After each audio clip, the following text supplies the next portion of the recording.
இதுல சோறு, குழம்பு, ரசம், பொரியல் எல்லாமே வச்சிருக்கேன். 2 வாழைப்பழத்தையும் வச்சிருக்கேன். மறக்காம சாப்பிடணும். காலேஜ் போற அவசரத்துல எதுக்கு இந்த தேவையில்லாத வேலை பண்ணுங்கிற? போற ஏதாவது சாப்பிட்டு போயிருப்பேன்ல.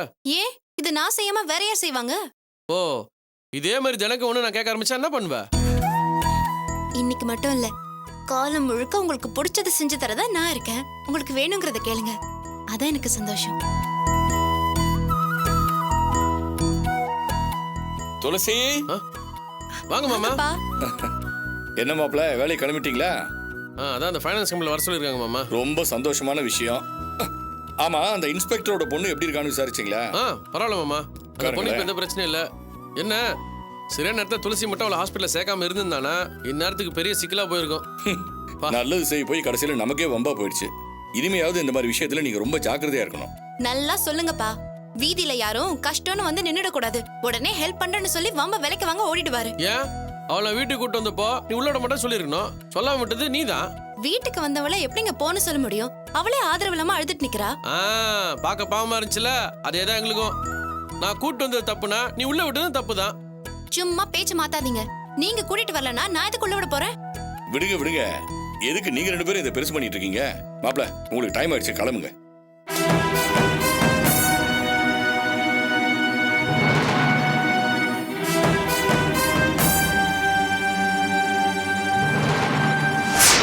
நான் முறைகிற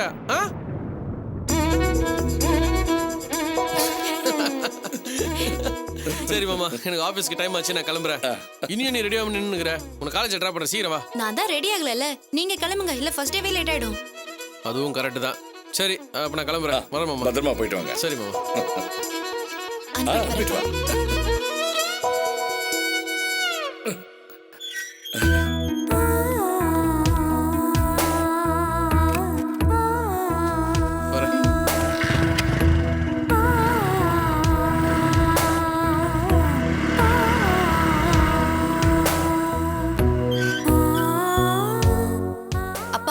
காஃபி போடட்டுமா? வேண்டாமா, உட்காரு.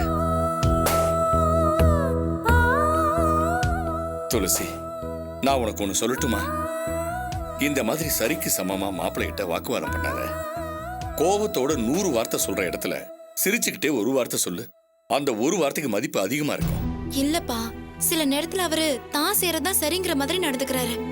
தப்பு மாப்பிள்ளை கிட்ட மட்டும் இல்லம்மா, உங்ககிட்டயும் இருக்கு. அந்த பொண்ணை வீட்டுக்கு கூட்டிட்டு வந்ததுமே மாப்பிள்ளை கிட்ட பக்குவமா பேசி அந்த பொண்ணை வீட்டுல விட்டு வாங்க நீ ஏன் சொல்லல? தப்புதான்ப்பா, எனக்கு அப்ப தோணாம போயிடுச்சு. நீங்க 2 பேரும் இன்னொரு தப்பும் பண்ணிட்டு இருக்கீங்கம்மா. உங்களுக்கு ஏதாவது ஒரு பிரச்சனைன்னா உதவி செய்யறதுக்கு ஓடி வர்றது கனகும் ஜோசஃபும் தான். ஆனா அதுக்காக அவங்க இஷ்டத்துக்கு வரதும் அவங்களுக்காக சாவியை வெளியில வச்சுட்டு போறதும் எந்த விதத்துல நியாயமா? நீங்க 2 பேரும் வெள்ள மனசோட தான் பழகுறீங்க. ஆனா பாக்குறவங்களுக்கும் அந்த வெள்ள மனசு தான் இருக்குன்றது என்னம்மா நிச்சயம்? நாளைக்கு யாரோ ஏதாவது பேசிட்டா ரொம்ப வேதனையா இருக்கும்மா. நீங்க சொல்றது புரியுதுப்பா. அதுக்காக அவங்கள வீட்டுக்கு வராதீங்கன்னு எப்படிப்பா சொல்றது? நான் அப்படி சொல்லலமா. எதுக்காகவும் அவங்க பிரிஞ்சு போறத நான் ஒத்துக்க மாட்டேன். ஆனா எல்லாத்துக்கும் ஒரு எல்லை இருக்குல்ல. நீங்க 2 பேரும் இருக்கும்போது அவங்க வரட்டும் போட்டும், நான் வேண்டான்னு சொல்லல. ஆனா நீங்க இல்லாத நேரத்துல அவங்க இங்க வரதும் தங்கறதும் எனக்கு என்னமோ சரியா படலமா. அதைத்தான் நான் உங்ககிட்ட சொல்றேன். நீங்க சொல்றது சரிதான்ப்பா. அவர் வந்ததும் நான் பேசி பாக்குறேன். பாத்தியா, அவசரப்பட்டு தப்பா யோசிக்கிறியே. ஃப்ரெண்ட்ஸ் வரதும் போறதும் சரியில்லைன்னு சொன்னா மாப்பிள்ளை வருத்தப்படுவாரு. நீ இப்படி பேசுறது அவங்களுக்கு தெரிஞ்சா அவங்க சங்கடப்படுவாங்க. யார் மனசும் நோகாத மாதிரி கொஞ்சம் கொஞ்சமா இதை மாத்திக்கிங்க. இதை பார் துளசி, நான் இதை ஏன் சொல்றேன்னா, நீங்க 2 பேரும் எப்ப சரிக்கு விடுவீங்க, கை கொட்டி சிரிக்கலான்னு நம்ம வீட்லயும் சரி மாப்பிள்ளை வீட்லயும் சரி சில பேர் காத்துக்கிட்டு இருக்காங்க. அவங்களுக்கு முன்னாடி நீங்க நல்லபடியா வாழணுங்கிற பயத்திலையும் அக்கறையிலையும் தான் நான் இப்படி சொல்றேன். எனக்கு புரியுதுப்பா. சரிம்மா, உனக்கு நேரமாச்சு, நான் கிளம்புறேன். என்ன காலேஜ்ல டிராப் பண்ணிட்டு போயிடுங்கப்பா. ரெடி ஆயிட்டு வா, நான் டிராப் பண்ணிடுறேன்.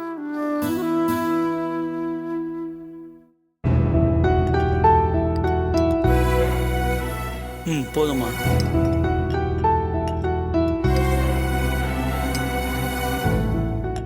டேய், பிளேட்டை பார்த்து சாப்பிடுறா. சாப்பிடும்போது என்ன யோசனை? எனக்கு போதுமா. என்னடா பொண்டாட்டி போயிட்டாளேன்னு ஒரே கவலையா இருக்கா? ஏய், சாப்பிடும்போது எதுக்கு தேவையில்லாத விஷயத்த பேசுற? நீ உட்காந்து சாப்பிட்றா. சொல்றேன்ல, உட்காந்து சாப்பிடு.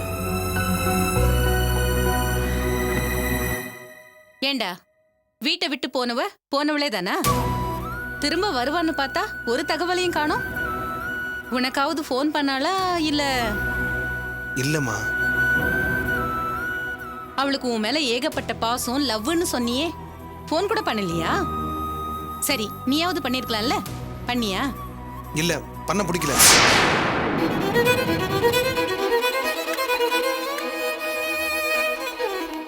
பாரு, அவனே ஏற்கனவே வேதனையில் இருக்கான். நீ வேற பேசி ஏன் வேதனை அதிகமாக்குற? ஆமா, இவனும் சரியான ஆளுதான். சொல் பேச்சு கேட்கிற பொண்டாட்டி கிடைச்சிருந்தா இவனை கையிலே பிடிச்சிருக்க முடியாது. டேய் நிதிஷ், போலாமாடா? எங்கப்பா? நேத்து தானே சொன்னேன் ஆபீஸ்ல கொஞ்சம் வேலை இருக்கு, வந்து ஹெல்ப் பண்ணுன்னு. சரி, போலாம். சமந்தி,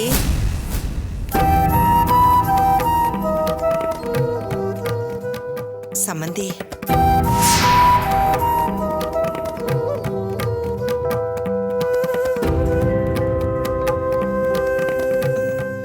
உள்ள வரலாங்களா?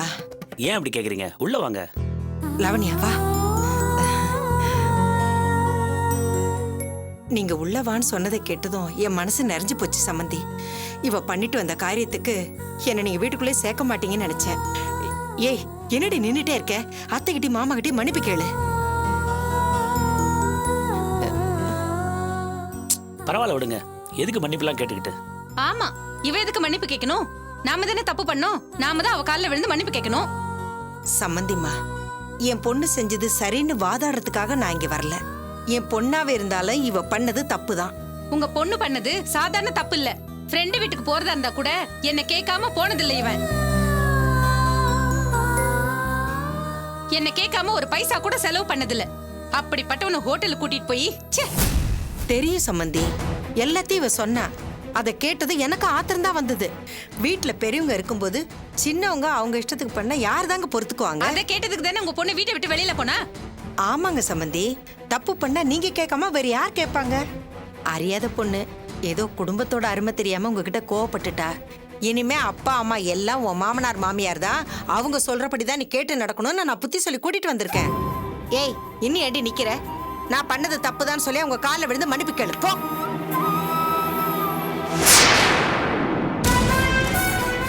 சரி விடுங்க, எங்களுக்கு தெரியாம ஹோட்டல்ல பாட்டி அரேஞ்ச் பண்ணிட்டாங்க தான் நாங்க கோவப்பட்டோம். மற்றபடி லாவண்யா மேல எங்களுக்கு எந்த கோபமும் கிடையாது. வீட்டுக்கு வந்த மருமக முன்ன பின்ன இருந்தாலும் அவளுக்கு அறிவுரை சொல்லி திருத்துறதுதான் பெரியவங்களுக்கு அழகு. இதுக்கே இவ கோச்சிக்கிட்டு வீட்டை விட்டு வந்தா எப்படிங்க? உங்ககிட்ட சண்டை போட்டுட்டு வந்திருக்கான்னு தெரிஞ்ச உடனே இவளை நான் கண்டபடி திட்டிட்டேன் தெரியுங்களா? நீ செஞ்சது தப்பு, உடனே கிளம்புன்னு வாசப்படையோட அனுப்பிடலான்னு தான் பார்த்தேன். என்ன பண்றது, ராத்திரி நேரமா போயிடுச்சு. அதனாலதான் இருக்க வச்சு இப்ப கூட்டிட்டு வந்தேன். ரொம்ப சந்தோஷம் சம்பந்தி. நல்லது சொன்னா கோவப்படுறவளுக்கு எப்படி அட்வைஸ் பண்றதுன்னு தவிச்சிட்டு இருந்தேன். நல்ல வேளை நீங்களே புத்திமதி சொல்லி கூட்டு வந்துட்டீங்க. இப்ப மட்டும் இல்லைங்க, இவ எப்ப தப்பு பண்ணாலும் இவளை நீங்க தட்டி கேளுங்க. அந்த உரிமை கூட உங்களுக்கு இல்லையா? இனிமே இவ கோவப்பட்டு அம்மா வீட்டுக்கு போறேன்னு கிளம்புனா கண்ணை மட்டும் விட்டுருங்க, தோலை உரிங்க, நல்ல கைய கால உடைங்க. நான் என்ன ஏதுன்னு கூட வந்து கேட்க மாட்டேன். சேச்சா, லாவண்யா மேல எங்களுக்கு நம்பிக்கை இருக்கு சம்பந்தி. இனிமே இந்த மாதிரிலாம் பண்ண மாட்டா. எனக்கு இது போதும் சம்பந்தி. ஏதோ உங்களுக்கு பிடிக்காத மாதிரி கல்யாணம் ஆயிப்போச்சு. இருந்தும் நீங்க பெருந்தன்மையோட ஏத்துக்கிட்டீங்க. அதே மாதிரி இவளை உங்க வீட்டு பொண்ணா நினைச்சு அறிவுரை சொல்லி அடிச்சு திருத்தியாவது இவ நல்லது கெட்டதெல்லாம் நீங்க தான் பாத்துக்கணும். ஆஹா, ஒன்றும் பிரச்சனை இல்லை, நாங்கள் பார்த்துக்குறோம். நிதிஷ் திட்டின மாதிரி தான் நான் லாவண்யாவையும் திட்டினேன். அதுவும் என் மருமகங்கிற உரிமையில். இனிமே நான் அதை கூட பண்ண மாட்டேன். ஆனால் லாவண்யாவும் அதை தெரிஞ்சு நடந்துக்கணும். கண்டிப்பா இவ எந்த தப்பையும் பண்ண மாட்டா.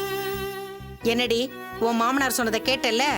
இனிமே இவங்களை கேட்காம நீ ஒரு காரியம் கூட பண்ணக்கூடாது, புரிஞ்சுதா?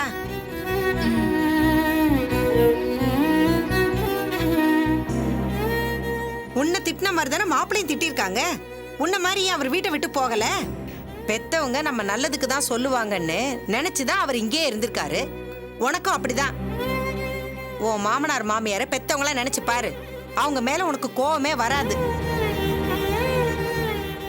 சம்பந்திமா, இப்ப இருந்து இவ ஏன் பொண்ணு இல்ல, இனிமே உங்க வீட்டு பொண்ணு.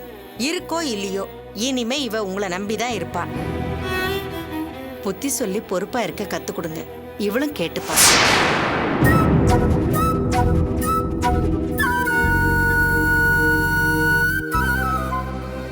லாவண்யாவை நாங்க பாத்துக்கிறோம், நீங்க கவலைப்படாதீங்க. சாப்பிட்டு போலாம் வாங்க. வேண்டாம் சம்பந்தி, நீங்க சொன்னதே எனக்கு சந்தோஷமா இருக்கு. இவ பண்ணின காரியத்துக்கு உங்க முன்னாடி நிக்கவே எனக்கு ரொம்ப சங்கடமா இருக்கு. நான் இன்னொரு நாளைக்கு வந்து சாப்பிட்டுக்கிறேன். வரேன் சம்பந்தி, வரேன் சம்பந்திமா, வரேன் மாப்பிள்ள, வரேன் லாவண்யா.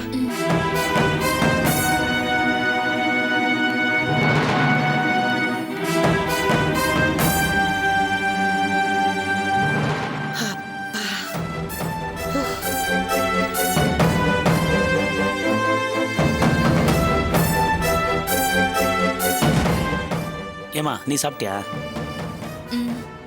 சரி உள்ள போ. போடா.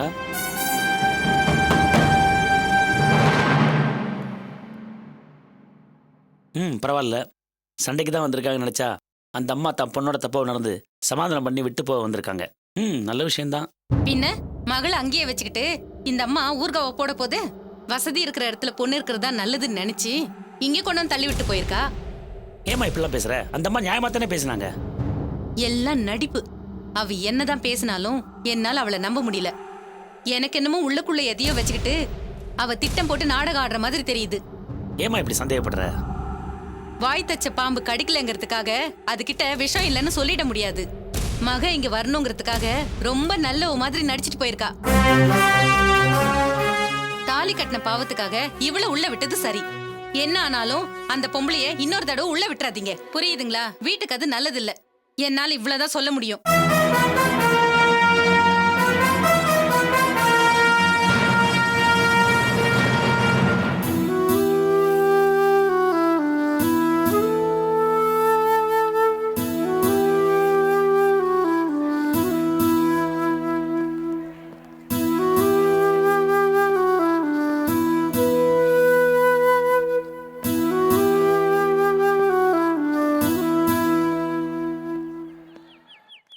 அதுக்கு தான் நான் அப்பவே சொன்னேன்.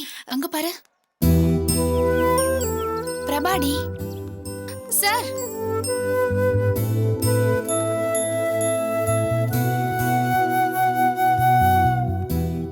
என்ன சார் காலேஜுக்கு வந்துட்டு எங்களை பார்க்காம போறீங்க? உங்க ஃப்ரெண்டு சுச்சி சொன்ன மாதிரி பொண்ணுங்களை டாவடிக்க வந்தீங்களா? No no no no Suchi. Sir சரி இருங்க. இப்போ என்ன சொன்னீங்க? சுச்சியா? சாரி தீபா. புரியுது புரியுது. உங்களுக்கு எப்பவுமே கேர்ள் ஃப்ரெண்ட் ஞாபகம் தான். நியூஸ் சேனல் மாதிரி மாசம் முழுக்க. நோ தீபா, அப்படிலாம் ஒன்றும் இல்லை. இன்ஃபேக்ட் நாங்கள் வந்ததே உங்களோட டேர்ம் ஃபீஸ் கட்டிட்டு போகலாம் தான். இந்தாங்க ஃபீஸ் கட்டியாச்சு. உங்களை பார்த்து கொடுத்துட்டு போகலாம் தான் வந்தேன். ஏதோ ஒரு யோசனையில் மறந்துட்டேன். இந்தாங்க. Thank you sir. அப்புறம் தீபா எக்ஸாம் எப்படி பண்ணியிருக்கீங்க? ரெண்டு பேருமே ஆளுக்கு ஒரு பேப்பர் அரியர் வர மாதிரி ஃபேண்டாஸ்டிக்கா பண்ணிருக்கோம். எஸ், நீங்க தானே சொன்னீங்க வருங்கால விஞ்ஞானிகள் எப்பவுமே படிப்புல அரியர் வச்சிருப்பாங்கன்னு. ஓகே தீபா, டைம் ஆச்சு. வரேன் துளசி, வரேன் தீபா.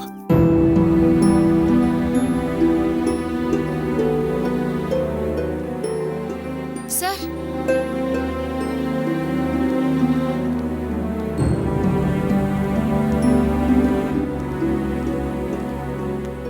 என்னாச்சு உங்களுக்கு? நோ நோ நதிங், ஐ அம் ஆல் ரைட். இல்ல சார், நீங்க பழைய பிரபாவா இல்ல. நான் ஸ்டாப்பா நிறுத்தாம பேசுறவரு 2 வார்த்தை கூட சரியா பேசாம போறீங்க. என்னாச்சு? அம்மாவோட பிரச்சனையா? சொல்லுங்க சார். உங்களை நான் எப்பவுமே இப்படி பார்த்ததில்ல. என்ன பிரச்சனை? ஃப்ரெண்டுங்கிற முறையில தான் கேக்குறேன். பர்சனல் விஷயத்தை ஷேர் பண்ணிக்கவே. ஐயோ நோ நோ, அப்படிலாம் நினைக்கல. பர்சனல் ப்ராப்ளம் தான். உங்க கூட ஷேர் பண்ணிக்கிறதுல எனக்கு எந்த அப்ஜெக்ஷனும் இல்லை.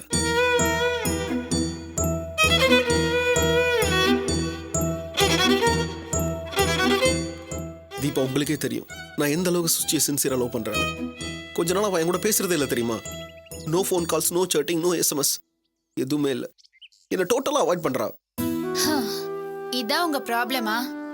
இருந்தாலும் நீங்க பண்றது ஓவர் சார்.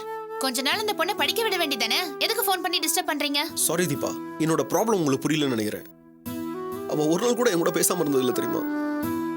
ஃபோன் எடுத்தா மணிக்கணக்கா பேசிட்டே இருப்பா. உன்னை பார்க்காம இருக்க முடியலடா, உன்னே கிளம்பி வரணும் போல இருக்குன்னு எத்தனை நாள் அழுதுருக்கா தெரியுமா? காதல் அழகுனா காதலுக்காக அழுகிறது அதை விட அழகு தீபா. பார்க்காம இருக்க முடியலன்னு அழுதுவ, என் கூட பேசாம இருக்க முடியலன்னு சொன்னவ, இப்போ சார் உங்க ஃபீலிங் எனக்கு புரியுது. இருந்தாலும் படிக்கிற பொண்ணை டிஸ்டர்ப் பண்றது. ஆனா சுச்சி ஏன் இப்படி பண்றான்னு எனக்கு தெரியல. டெய்லி சேட் பண்ணாம அவ தூக்க போனது இல்லை தெரியுமா? மார்னிங் எந்திரிச்ச உடனே இன்ஸ்டன்ட் ஐடியான்னு ஒரு மெசேஜ் அனுப்புவா. அப்படிலாம் இருந்த சுச்சி இப்போ என்ன அவாய்ட் பண்றானா? Something wrong with her. Sir நிஜமாவே அவங்க படிக்கிற மூட்ல இருந்திருக்கலாம் இல்லையா? எப்படி தீபா ஒரு 10 மினிட்ஸ் கூட பேச முடியாதா? 2 நாளா ஃபோன் ட்ரை பண்றேன். என் நம்பர்ல இருந்து ஃபோன் பண்ணா ஃபோன் எடுக்கிறது இல்ல, வேற நம்பர்ல இருந்து ஃபோன் பண்ணா ஃபோன் எடுக்கிறா. 2 வார்த்தை பேசிட்டு பாயின்னு கட் பண்ணிடுறான். அவ ரொம்ப மாறிட்ட தீபா. ஐ திங்க் அவன் அவாய்ட் பண்றது படிக்கிறதுக்காக இல்லைன்னு நினைக்கிறேன். என்ன மறக்க ட்ரை பண்றான்னு நினைக்கிறேன். சச்சா ஏன் சார் அப்படி நினைக்கிறீங்க? வேற எப்படி நினைக்கிறது தீபா? நீங்களே சொல்லுங்க துளசி. நேத்து அவளுக்கு கால் பண்ணேன். 1 hour வேற யாரு கூட பேசிட்டு இருந்தா. பேசி முடிச்சதுக்கு அப்புறம் வெயிட்டிங் கால் பார்த்தா நான் கால் பண்ணது தெரிஞ்சிருக்கும். பட் அவ எனக்கு கால் பண்ணவே இல்லை. அதுக்கப்புறம் நான் கால் பண்ணேன், மொபைல் சுவிட்ச் ஆஃப். இந்த நிமிஷம் வரைக்கும் மொபைல் சுவிட்ச் ஆஃப்ல இருக்கு. சொல்லுங்க துளசி, இதெல்லாம் பார்க்கும்போது உங்களுக்கு என்ன தோணுது? சாரி பிரபா, எனக்கு என்ன சொல்றதுன்னே தெரியல. அவங்க ஏன் இப்படி எல்லாம் பண்றாங்கன்னு. ஏன் பிரபா, சுச்சியோட பேரண்ட்ஸ் இங்க தானே இருக்காங்க. நீங்க அவங்க கிட்ட போய் என்ன ஆச்சுன்னு. சாரி, அவங்க பேரண்ட்ஸ்க்கு உங்க விஷயம் தெரியாதுல்ல? ஏன் தெரியாது? நல்லா தெரியும். நானும் சுச்சியை லவ் பண்றேங்கிறது தெரியும். நான் தான் அவளை அப்ராட் அனுப்பி படிக்க வைக்கிறது உங்களுக்கு தெரியும்.